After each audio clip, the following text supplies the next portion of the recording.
Assalamualaikum Sobat Football United, ringan amatiran ala gua. Ada informasi gua ambil dari MUFC MPB ya. Ada dua informasi. Pertama adalah Manchester United akan menghadapi Wigan Athletic di ronde ketiga atau babak ketiga FA Cup. Pertandingan sendiri ini akan away ya, Wigan, yang setahu gue sih ini masih di Greater Manchester ya. Wigan Athletic sendiri ini tim dari League One.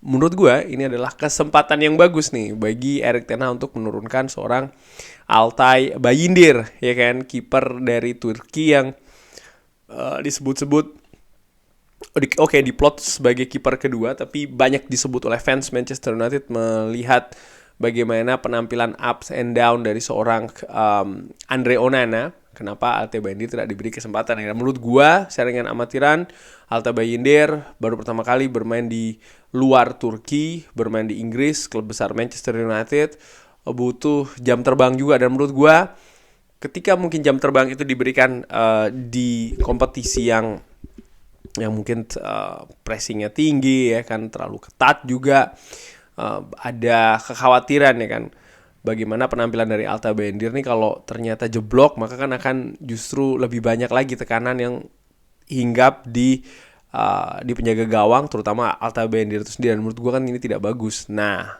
kalau menghadapi Wigan di League One FA Cup, menurut gue inilah kesempatan yang bagus untuk Altay Bayindir. Dan selain Altay Bayindir, mungkin juga pemain-pemain yang lain ya, terutama pemain muda, Kobbie Mainoo, Alejandro Garnacho, Hannibal Mejbri, Facundo Pellistri. Menurut gua inilah ajangnya mereka untuk bersinar. Termasuk juga pemain senior yang masih ups and down, penampilannya masih naik turun, Sofyan Amrabat dan juga Rafael Varane. Ini menurut gua ajang yang cocok ya, karena lawannya sendiri juga masih punya peluang untuk membuat kejutan, tapi secara penilaian di atas kertas, kualitas individu antara pemain Wigan dan juga Manchester United ini ada gap di sana. Ini akan menjadi ujian juga penilaian ya bagi pemain muda dan juga pemain senior yang memang masih ups and down situasinya. Dan informasi yang menurut gue lebih menarik yaitu adalah bagaimana disebutkan oleh Mirror kalau Sir Jim Ratcliffe dan juga Sir Dave Brailsford ini akan bekerja di Manchester United mulai besok. Sementara dikabarkan dari Manchester World ya, ini merupakan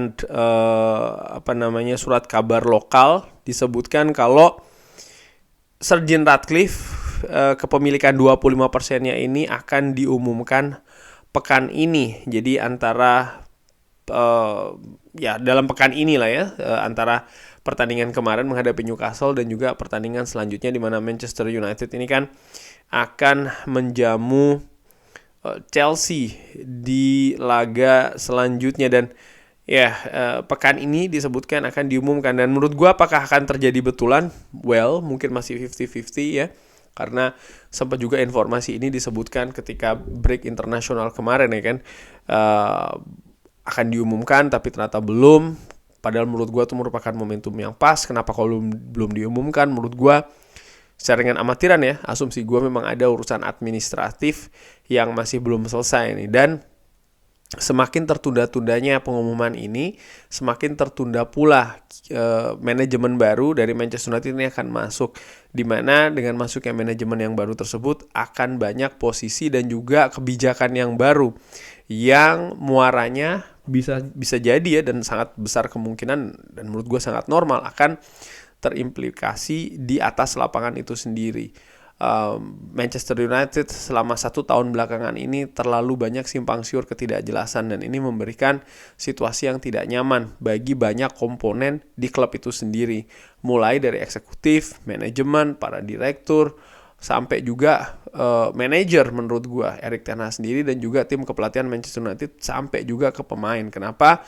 Karena para pemain ini kan mereka bekerja dengan banyak agen juga membutuhkan komunikasi yang bagus mengenai rencana masa depan terhadap para pemainnya di Manchester United itu sendiri. Dan sejauh ini mereka tidak bisa dengan pasti ini memberikan atau mendapatkan informasi-informasi tersebut terkait dengan masa depan, negosiasi lanjutan, ataupun juga ketika memang klub memutuskan tidak akan kerjasama lagi.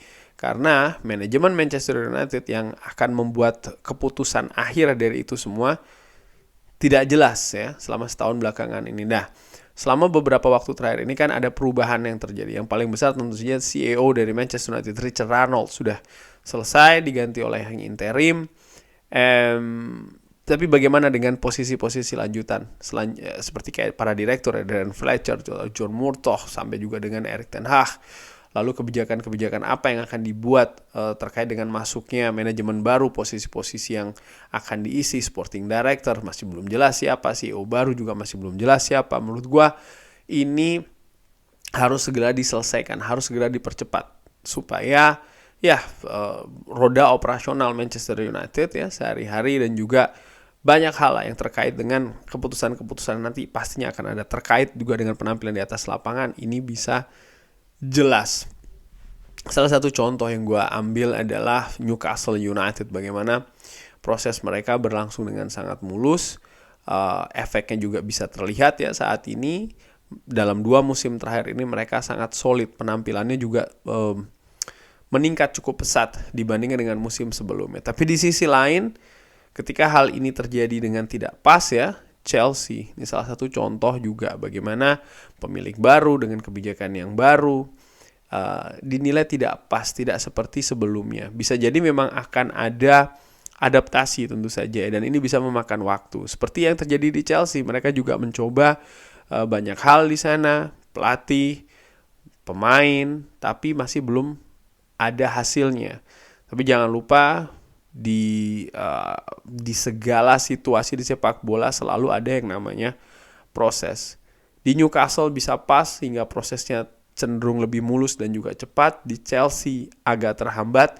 Semoga di Manchester United ya nantinya ini kalau memang sudah diumumkan dan segera bekerja, segala sesuatunya bisa lebih mulus dan lebih teratur. Itu yang penting. Dan Erik ten Hag menurut gua ini harus menjadi center atensi dari perubahan yang akan terjadi di Manchester United. Karena kalau seandainya memang manajemen baru, sporting director ataupun CEO mereka punya arah yang berbeda lagi, ya fans Manchester United harus bersabar lebih lama dan lebih dalam lagi. Karena gue bayangkan kalau seandainya ada perubahan sampai dengan mengganti manajer, ya ada manajer baru masuk lagi, ada tim kepelatihan yang baru masuk lagi dengan visi yang berbeda, dengan cara yang berbeda, dengan mungkin pemain yang diharapkan juga berbeda. Sementara saat ini dari musim lalu sudah banyak ya pemain yang datang maupun yang cabut, ini berdasarkan memang penilaian dari Erik ten Hag. Yes, masih belum semua pemain yang katakanlah dianggap deadwood ya, ataupun juga pemain-pemain yang memang tidak ada bukan sumbangsi tapi kontribusi positif yang membangun di Manchester United, masih belum semuanya ini cabut. Di sisi lain pemain yang didatangkan oleh manajemen belum semuanya ini merupakan kategori pertama dari yang diinginkan oleh Erik ten Hag. Musim lalu ada nama seorang Frenkie de Jong yang lepas. Musim ini mengincar striker premium tapi justru yang datang striker muda dengan harga yang tinggi. Dan juga beberapa pemain yang memang bukan pilihan utama atau pilihan pertama dari Erik ten Hag yang hadir. Dan ketika hadir pun juga banyak, ada beberapa ya, bukan banyak ya, mungkin beberapa dengan harga yang mungkin tidak pas. Mereka pun ketika datang juga masih butuh waktu adaptasi ke Premier League dan lain-lain. Bagaimana juga tim fisik ya, conditioning dari Manchester United yang musim ini bekerja sangat keras karena banyaknya pemain yang cedera dari awal dan lain-lain. Menurut gue ya ini yang harus lebih diperbaiki gitu loh. Unsur-unsur yang membantu mensupport sisi teknikal yang seharusnya lebih banyak dipegang oleh Erik ten Hag. Tapi gue lihat sampai dengan saat ini Erik ten Hag masih terlalu banyak disibukkan ataupun diberi tantangan yang lebih ya, yang di luar teknikal secara langsung, seperti kayak karakter pemain di atas lapangan, kerapian manajemen dalam bernegosiasi, Lalu bagaimana jadwal dari preseason yang terlalu padat yang menurut gue mengganggu justru penampilan di atas lapangan ketika kompetisi sudah bergulir. Hal seperti ini menurut gue ini yang harus diperbaiki oleh manajemen ketika nanti datang. Ini menurut gue sharingan amatir, tapi tetap intinya semoga ini segera diumumkan dan semoga betul-betul pekan ini. Nanti kalau ada kabar lagi insya Allah akan gue update. Tapi sampai sebelum itu terjadi, gue harus akhiri video ini. Terima kasih sudah menyaksikan. Jangan lupa like, subscribe. Wassalamualaikum warahmatullahi wabarakatuh.